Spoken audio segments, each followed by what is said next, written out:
عزیز دوستو، رسول اللہ علیہ السلام کا ذکر ہر بندہ نہیں کر سکتا۔ ہر کس و ناکس کو اللہ کے حبیب کا نام لے لیا جائے، یہ توفیق میسر نہیں آتی۔ کیا اہل سنت کے پاس اس کی کوئی دلیل ہے کہ رسول اللہ کا ذکر ہر ایک کو میسر نہیں آتا؟ میرے دوستو، ساری تفصیل تو میں نہیں رکھ سکتا، اشارہ ضرور آپ کی خدمت میں دوں گا۔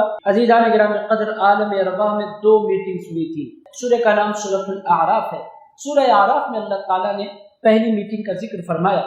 اللہ فرماتا ہے وَإِذْ أَخَذَ رَبُّكَ مِنْ بَنِي آدَمَ مِنْ ظُهُورِهِمْ ذُرِّيَّتَهُمْ وَأَشْهَدَهُمْ عَلَىٰ أَنفُسِهِمْ۔ اللہ تعالیٰ فرماتا ہے میرے حبیب، بنی آدم کے اس واقعے کو یاد کیجئے جب ہم نے آدم کی پشت سے ان کی جتنی ان کی اولاد آنے والی تھی، ان کو آدم کی پشت سے نکالا۔ ان کی روحوں کو نکالنے کے بعد ہم نے ان سے سوال کیا۔ اللہ تعالیٰ فرماتا ہے أَلَسْتُ بِرَبِّكُمْ، وہ حضرت آدم علیہ السلام کی روح مبارک سے لے کر جو دنیا کا سب سے اخیر انسان آنے والا ہے، ان تمام مردوں کی اور تمام عورتوں کی روحوں کو اللہ نے جمع فرمایا۔ وہ کہاں جمع فرمایا؟ عالم ارواح میں۔ میرے دوستو، آپ بولیں گے ہمیں یاد نہیں، مجھے بھی یاد نہیں۔ عزیزان گرامی قدر، جن کو یاد ہوتا ہے ان کو ولی کہتے ہیں۔ عزیزان گرامی قدر، صرف ایک طبقے کو وہ چیزیں یاد ہوتی ہیں، ان کو اولیاء اللہ کہتے ہیں۔ قرآن کہتا ہے اللہ تعالیٰ نے اس میں آپ بھی جمع تھے، میں بھی تھا۔ اور عزیزان گرامی قدر، اس میں کرسچنز بھی تھے، یہودی بھی تھے، ہندو بھی تھے، اور دہریے بھی تھے، اللہ کو ماننے والے بھی تھے، نہیں ماننے والے بھی تھے، انبیاء بھی تھے، اولیاء بھی تھے، صلحاء بھی تھے، مفسرین اور محدثین، پوری دنیا کے سارے انسان ایک میدان میں جمع تھے عالم ارواح میں۔ اللہ نے کوشچن کیا، الست بربکم، اے لوگوں کیا میں تمہارا رب نہیں ہوں؟ عزیزان گرامی قدر، پوری انسانیت پر ایک سناٹا طاری تھا۔ ایک ہستی، ایک روح مبارک آگے بڑھی اور اس روح مبارک نے کہا بلا شہدنا۔ وہ روح مبارک نے کہا کیوں نہیں اے اللہ، ہم گواہی دیتے ہیں کہ تو ہمارا رب ہے۔ عزیزان گرامی قدر، جو ہی وہ روح آگے بڑھی، اس کے پیچھے پوری روح پکار اٹھی، بلا شہیدنا، کیوں نہیں ہے اللہ، ہم گواہی دیتے ہیں۔ میرے دوستو، سب سے آگے بڑھنے والی روح پاک کسی اور کی نہیں تھی، وہ محمد رسول اللہ کی روح پاک تھی۔ عزیز دوستو، حضرت شیخ احمد سرہندی مجدد الفسانی فرماتے ہیں، یہ اس واقعے کی طرف اشارہ کرتے ہیں۔ پہلے دونوں کانفرنس سے آپ کو سنا دیتا ہوں، پھر اس کے بعد آج کے موضوع کی طرف ہم بڑھتے ہیں۔ میرے دوستو، کیا ہوا؟ حضور نے کہا، پوری انسانیت نے اللہ کی گواہی دے دی۔ اس کے بعد اللہ تعالیٰ نے فرمایا اب جتنے انسان ہیں سارے کے سارے نکل جاؤ، اب مجھے صرف پیغمبروں سے بات کرنی ہے، صرف رسولوں سے مجھے بات کرنی ہے۔ تو ساری انسانیت کو اس ہال سے نکال دیا گیا، جہاں بھی وہ میٹنگ تھی، جو بھی میدان تھا، ساروں کو نکال دیا گیا۔ صرف حضرت آدم علیہ السلام سے لے کر عیسیٰ علیہ السلام تک جتنے پیغمبر ہیں دنیا میں تشریف لانے والے تھے، ان کو اللہ نے جمع فرمایا۔ کیا اس کا ذکر قرآن میں ہے؟ عزیزان گرامی قدر، اس کا ذکر بھی قرآن مجید کے سورہ آل عمران میں ہے۔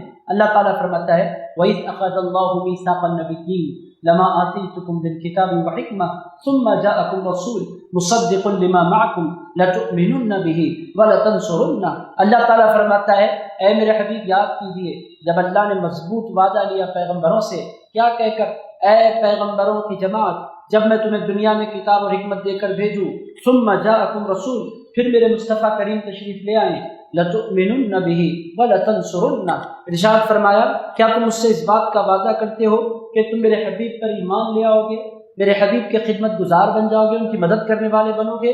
سارے پیغمبروں کی جماعت نے کہا قال اقررتم واخذتم علی ذلکم اسری، اللہ نے فرمایا کیا تم مجھ سے اس بات پر وعدہ لیتے ہو؟ پیغمبروں نے کیا کہا؟ اقررنا، اے اللہ ہم اقرار کرتے ہیں کہ تیرے مصطفیٰ پر ایمان لائیں گے، ان کی ہم مدد کریں گے۔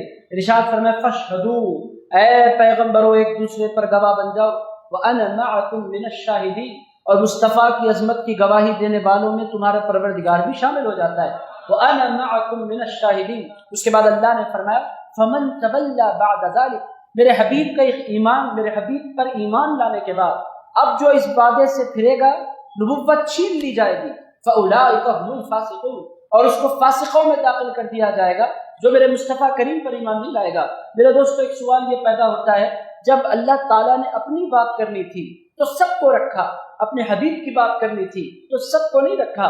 عزیزان گرامی قدر، انسانوں کی روحوں میں بھی پیغمبروں کا انتخاب کیا، انسانوں میں ان روحوں کا انتخاب کیا جو سب سے اعلیٰ ہیں، سب سے افضل ہیں، سب سے پاکیزہ ہیں۔ عزیز دوستو، اللہ نے مصطفیٰ کریم کے ذکر کے لیے پیغمبروں کی روحوں کو جمع کر کے دنیا کو پیغام دیا کہ لوگوں میرا نام تو سب لے سکتے ہیں، میرے مصطفیٰ کا نام لینے کے لیے روحوں کا پاک ہونا ضروری ہے۔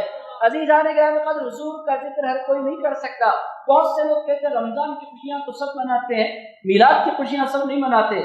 عزیزان گرامی قدر، میلاد کی خوشیاں منانے کے لیے روح کا پاک ہونا ضروری ہوتا ہے۔ جس کی روح ناپاک ہوتی ہے اللہ تعالیٰ اس کو میلاد کی خوشیاں بھی عطا نہیں فرماتا۔ جس کی روح ناپاک ہوتی ہے اس کی زبان پر مصطفیٰ کا نام بھی نہیں آ سکتا۔ حبیب کا نام اگر کسی زبان پر آ رہا ہے تو یہ اس بات کی علامت ہے کہ اللہ نے اس کی روح کو پاک فرما دیا ہے۔